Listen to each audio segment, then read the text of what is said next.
Good Shabbos, good Shabbos. Welcome.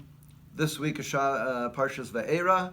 And before I get into the Parsha and the verse that I want to take a look at, I'd like to point out, and this is related to the verse, that as we speak, as I speak, as you listen, as we are here today, we find ourselves in the middle of galut, galus, exile. We don't often think of it that way because this exile that we are in is often very comfortable and actually can be kind of nice. Unlike the exile of Egypt, where the Jewish people are under backbreaking servitude and labor, we have it pretty well here. So that's what I'd like to examine in this week's Parsha, in chapter 6, verse 6. So the Rabbi Meir Yitzchak Rottenberg Alter, who was the first Gera Rebbe, explains this verse and points out that in order for redemption to come, in order for a Redeemer to come and take the Jewish people out of exile, there can't be any positive feelings or any forbearance or any tolerance of exile. Exile has to be something disgusting and despicable in the eyes of the Jewish people, and only then is it possible for Moshe, in this case, to take the Jewish people out of exile. So in this week's Parsha, we have the first, in verse 6, chapter 6, we have the first of the four expressions of Geula, of redemption.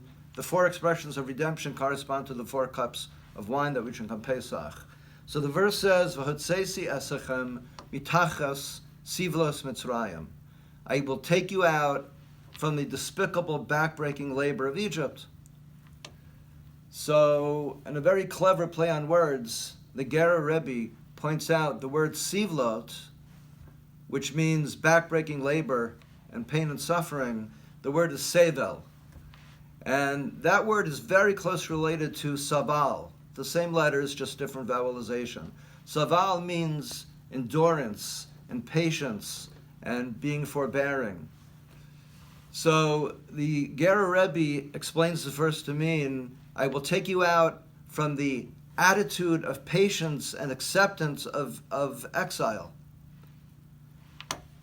And that Hashem, God, will take the Jewish people out of their mindset of being accustomed to and maybe even liking exile. And only then, when exile is really despised and hated, only then is the time right and ripe for redemption. And indeed, that's what we saw in the story of Egypt. And I guess we can ask ourselves the same question. What is our attitude towards galus? What is our attitude towards exile? Do we like it?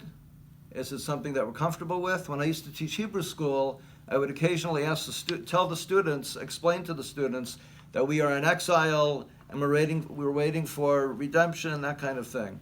And several times the students would often respond, oh, we don't want to change. We like it here. We don't want anything to change. So that's the question. How do we feel about exile? How do we feel about geula, redemption? And with that question in mind, we march forward toward Shabbos together. Good Shabbos, good Shabbos.